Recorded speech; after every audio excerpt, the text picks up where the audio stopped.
vibe. Look at my logo, and my logo is embossed. It's not silk printing like the Farrell. Even the material for the Farrell, it doesn't age. Well, it takes a while to age. That is like what you call it, wash over gold. You know, like when like gold feel. It's like a kind of gold feel vibe, and the bristles is a mix of natural hair and synthetic. When I say natural, I mean like goat hair, sable, mink, because you know that's what we do over here. So flat top brush. Then I have this rounded brush and these.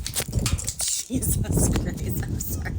That's why I had to keep on doing this video. Hold on. So these two, I go between using them for powders and for creams. And this is like for foundation, primarily. Foundation and contour.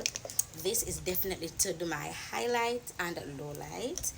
Creams and powders, creams only.